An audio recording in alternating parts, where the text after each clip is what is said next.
Salut à tous, on se retrouve aujourd'hui pour l'épisode 1141 du Zap Image. On commence aujourd'hui avec quelques anniversaires. Tout d'abord, le défenseur argentin Javier Mascherano fête aujourd'hui ses 36 ans. Donc regardez son palmarès plutôt pas mal quand même. 2 fois la Ligue des Champions, 5 fois la Liga avec l'équipe du FC Barcelone, 4 Coupes du Roi, 2 Super Coupes de l'UEFA, 2 fois médaillé d'or aux Jeux Olympiques avec l'Argentine, 4 fois finaliste de la Copa América, 1 fois finaliste de la Coupe du Monde en 2014, malheureusement perdu contre l'équipe allemande. Ensuite, cette fois-ci, un autre anniversaire, c'est celui d'un défenseur gauche français, c'est Ferland Mendy qui fête aujourd'hui ses 25 ans pour l'ancien joueur du Havre, maintenant du côté du Real Madrid quand même Ferland Mendy. Donc bon anniversaire à lui. Et n'oubliez pas que sa jeunesse a été très compliquée pour Ferland Mendy. Un petit rappel, donc à 14 ans, il souffre d'une arthrite à la hanche et les médecins lui annoncent qu'il ne pourra pas devenir footballeur et qu'il risque même une amputation de la jambe. Donc une année plus tard, à 15 ans, il reprend à marcher après plusieurs mois en fauteuil roulant. À 18 ans, il signe du coup son premier contrat professionnel avec l'équipe du Havre et fait ses débuts en Ligue 2. À 22 ans, il signe à l'Olympique Lyonnais et dispute la Ligue des Champions. Et à 24 ans, donc l'année dernière, il fait ses débuts en bleu et signe au Real Madrid. Donc bon anniversaire à Ferland Mendy, 25 ans aujourd'hui. Ensuite, on va parler d'un autre joueur du Real Madrid, lui aussi est arrivé l'année dernière et c'était il y a un an, jour pour jour. Le Real Madrid annonçait avoir trouvé un accord avec Chelsea pour le transfert d'Eden Hazard à hauteur de 100 millions d'euros. Donc il y a déjà un an, jour pour jour, que Eden Hazard est un joueur du Real Madrid. Donc saison très compliquée quand même pour le Belge qui a été souvent blessé. Et pour finir avec les dates importantes dans le football, donc il y a exactement 46 ans, jour pour jour, le Paris Saint-Germain montait en Ligue 1. Le club de la capitale n'est jamais redescendu en Ligue 2 depuis. Donc match de la montée, c'était un Paris Saint-Germain Valenciennes et l'équipe du PSG s'était imposée 4-2. Ensuite, on va prendre la direction du championnat allemand car il y avait une journée ce week-end. On commence avec l'énorme choc entre le Bayer Leverkusen et le Bayern Munich. Et c'est le Bayern Munich, les gars, qui s'est imposé quand même 4-2. Pourtant, le Bayern Munich était mené 1-0. Puis après, voilà, ils ont commencé à mettre le rouleau compresseur en marche. Puis après, ils ont écrasé cette équipe de Leverkusen. Donc 4-2. Donc un but de Coman, Goretzka, Gnabry et Lewandowski. Donc le Bayern s'impose facilement et s'envole en tête du championnat allemand. Donc normalement, la prochaine victoire du Bayern, ils seront champions d'Allemagne. Ensuite, pour continuer avec cette équipe du Bayern, est une machine depuis le début de l'année 2020. Donc toute compétition confondue, les gars, en 2020, c'est 16 matchs, 15 victoires, un match nul. Donc c'était contre Leipzig, c'était le 9 février dernier. Il y avait eu 0 partout, 0 défaite. Donc la dernière défaite quand même de l'équipe du Bayern, j'ai regardé juste avant, c'était le 7 décembre dernier contre l'équipe du Borussia Mönchengladbach, futur adversaire de l'équipe du Bayern la semaine prochaine. Donc 52 buts marqués, 11 buts encaissés, le grand favori de la Ligue des Champions, cette équipe allemande.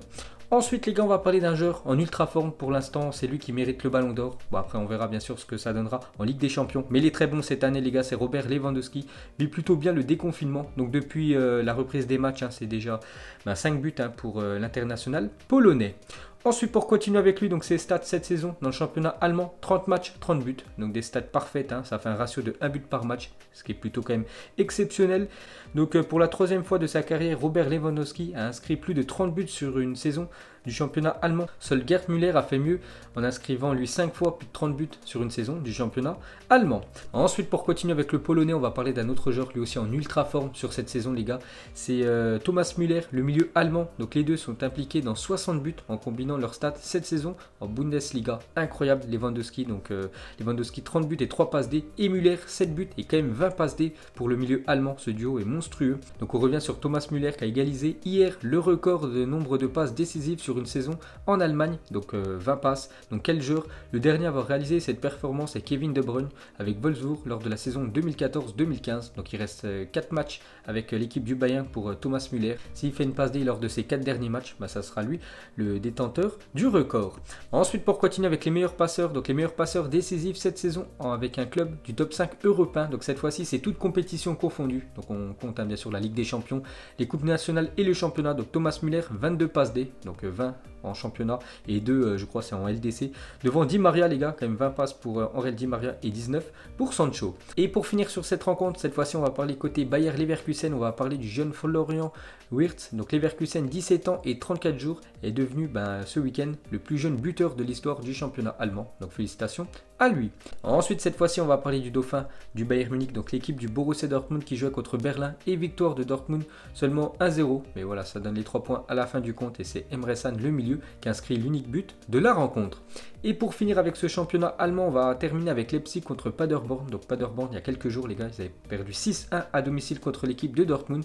Donc ils se déplaçaient du côté de Leipzig. Donc tout le monde s'attendait à une valise. Pas du tout, les gars, vu qu'il y a eu un partout entre ces deux équipes. Donc encore un mauvais résultat pour l'équipe du RB Leipzig. Et pour finir sur cette rencontre, donc Klaus, donc le capitaine de Paderborn en Bundesliga, cette saison, c'est quand même 26 matchs, 16 cartons jaunes pour le capitaine de cette équipe. Ensuite, on ouvre la page Mercato, on commence avec Manchester City, Liverpool, Manchester United et le Bayern Munich se sont positionnés sur le dossier Adama Traoré. Jorge Mendes aurait pris en main son transfert. Donc Mendes, hein, vous savez que c'est un agent de joueur, agent de Cristiano Ronaldo, donc il a pris sous son aile Adama Traoré qui a fait une saison exceptionnelle hein, du côté de Wolverhampton. On peut voir que les grosses équipes anglaises ont des vues hein, sur l'Espagnol. Donc il devrait normalement quitter cette équipe des Wolves dans quelques semaines. Et pour finir avec Wolverhampton, donc acceptera de vendre son duo Traoré, donc on a parlé juste avant, et Jiménez, l'attaquant mexicain qui a fait aussi une grosse saison contre un chèque de 112 millions d'euros. Donc l'équipe anglaise hein, n'est pas bête, l'équipe de Wolverhampton, elle sait que ces deux joueurs ont la cote, c'est pour ça qu'ils vont demander beaucoup d'argent, plus de 100 millions d'euros hein, pour le duo Traoré-Jiménez. Ensuite, la Juventus serait disposée à laisser filer Adrien Rabiot, Everton serait intéressé et suivrait la situation de près pour le milieu français, qui a vécu comme une saison très compliquée avec l'équipe de la Juventus, surtout en début de saison. Il jouait très peu, après il a commencé à jouer un peu plus de matchs. Mais voilà, c'est très compliqué hein, parce qu'il y a beaucoup de monde au milieu de terrain du côté de la Juventus. On peut voir que Everton, en première ligue, est intéressé par son profil. Ensuite, le FC Barcelone a refusé une offre de 100 millions d'euros d'un club européen pour Ansu Fati, indique le journal espagnol Sport.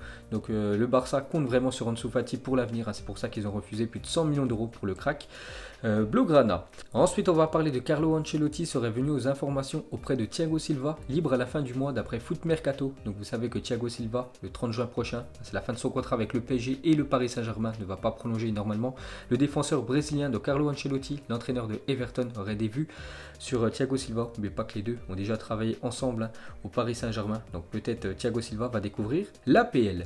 Ensuite, une déclaration de André Villas-Boas, l'entraîneur marseillais, donc il parle de son avenir, donc un retour à Porto, parce qu'il a déjà entraîné l'équipe portugaise de Porto. Donc il a dit ce n'est pas impossible compte tenu des 4 années que je veux encore faire en tant qu'entraîneur, parce qu'il espère encore faire 4 ans en tant qu'entraîneur, puis après il prendra sa retraite. Donc il a dit 1 an en tant qu'entraîneur de Marseille, puis une expérience plus exotique au Brésil ou au Japon. Donc voilà le futur normalement de l'entraîneur portugais. Ensuite, on va parler de la grosse info de la journée. Donc la presse catalane affirme que Neymar a fait part de ses envies de départ à ses coéquipiers du Paris Saint-Germain, d'après Mundo Deportivo. Donc ce lundi, Mundo Deportivo dévoile de nouvelles informations et va jusqu'à dévoiler le message que la star parisienne a transmis à ses coéquipiers. Je veux aller au Barça, des propos tenus pendant le confinement passé au Brésil et pendant lequel Neymar est resté en contact permanent avec bon nombre de ses coéquipiers du Paris Saint-Germain. Donc Neymar veut terminer de la meilleure des manières. Donc le numéro 10 parisien n'a ainsi qu'une envie, toujours selon la publication catalane, c'est de revenir à Barcelone, d'où le refus d'une première approche parisienne pour une prolongation alors que son contrat expire en 2022. Le joueur en revanche ne veut pas le clash avec le PSG, au contraire il souhaite terminer l'aventure parisienne du mieux possible avec des grandes prestations en Ligue des Champions en août prochain et pourquoi pas un titre à la clé. Donc voilà les gars, les dernières infos sur Neymar. On peut voir que ça fait la une journal Mundo Deportivo. Donc il aurait fait une annonce à ses coéquipiers du Paris Saint-Germain pendant le confinement. En gros, il aimerait retourner du côté du FC Barcelone. Donc bien sûr c'est une info à prendre avec des pincettes hein, parce qu'on entend souvent le feuilleton Neymar hein. Chaque été on l'entend. On va le entendre une fois de plus cet été, mais cette année n'oubliez pas qu'il y a eu le virus. Et bien sûr il y a beaucoup de clubs qui ont perdu beaucoup d'argent. Donc bien sûr si le Barça veut Neymar, ça sera aux alentours minimum des 170 millions d'euros. Donc est-ce qu'ils ont cette somme? Donc affaire à suivre. Donc voilà les gars, les dernières infos sur la star brésilienne. Ensuite cette fois-ci la une journal AS toujours en Espagne. Donc Zidane a tout l'effectif à sa disposition excepté Jovic. 8 joueurs postulent pour accompagner Hazard et Benzema en attaque. Durant la saison, seuls 5 joueurs n'ont jamais été blessés. Donc Areola, Militao, Varane, Casemiro et Vinicius Junior. Donc on peut voir que toute l'attaque du Real Madrid est dispo pour la reprise, à part Jovic bien sûr qui est blessé. On peut voir hier qu'il y a eu un match d'entraînement entre les joueurs du Real Madrid. Donc on revient sur Jovic, actuellement blessé. Donc il a publié une photo, il participe à un barbecue avec des amis. Bien que blessé, pas sûr que cela plaise à la Liga qui réclame que les joueurs évitent tout contact physique avec leur entourage avant la reprise. Donc voilà les dernières infos sur l'attaquant serbe. Cette fois-ci la une journal Marca et ça parle de Eden Hazard. Donc Hazard est prêt à briller pour cette fin de saison. Ses coéquipiers sont surpris par le haut niveau qu'il affiche depuis la reprise des entraînements. Donc bonne nouvelle les gars pour l'équipe du Real Madrid. Hazard est en ultra forme.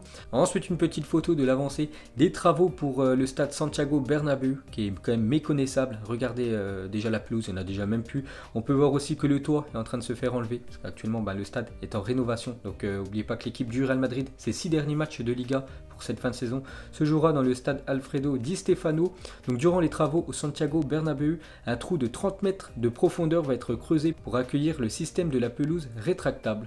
Une petite info sur le futur stade du Real Madrid. On continue les gars avec une déclaration de René Ramos. Donc c'est le frère et agent de Sergio Ramos. Donc il a dit Sergio est très bien physiquement. Il va essayer de repousser le plus possible la fin de sa carrière.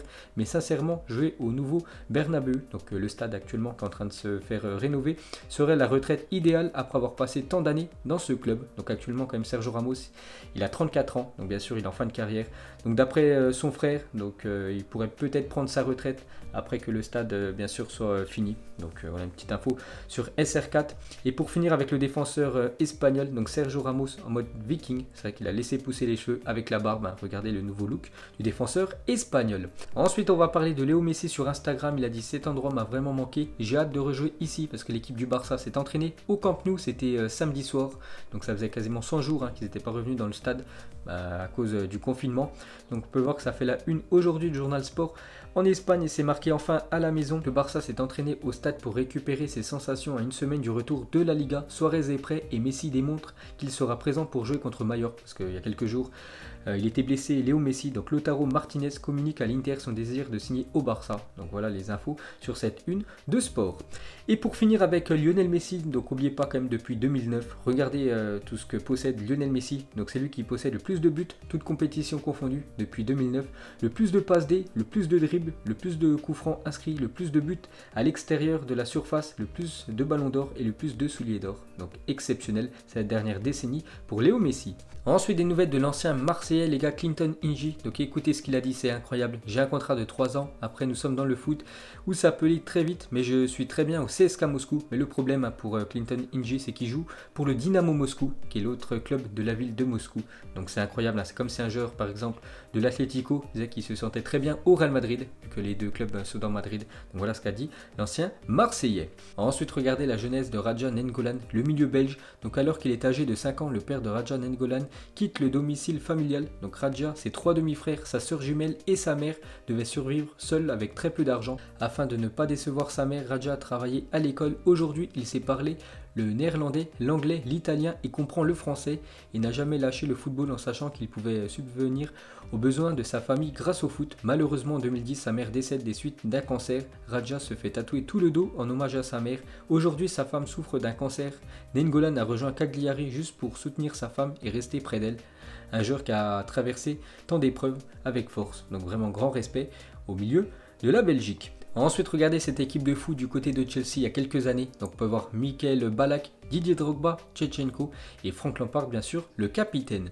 Et pour finir ce Zap Image les gars, aujourd'hui pas de question de fin, juste une petite info sur CR7 vraiment pour vous montrer l'impact médiatique qu'a Cristiano Ronaldo. Donc la Juventus comptait 12,7 millions d'abonnés sur Instagram avant l'arrivée de CR7. Elle vient ce matin de franchir la barre des 40 millions. Seul Madrid et Barcelone en comptent plus désormais sur Instagram. Donc c'est incroyable. Hein. Donc c'est vraiment grâce à Cristiano Ronaldo que cette équipe de la Juventus a gagné beaucoup d'abonnés sur Instagram ces dernières années. Donc voilà les gars, la fin de ce Zap Image 1141. Donc si ça vous a plu, un petit like et je vous ferai l'épisode 1142 demain. Donc moi je vous laisse et je vous dis à la prochaine comme d'habitude. Ciao à tous.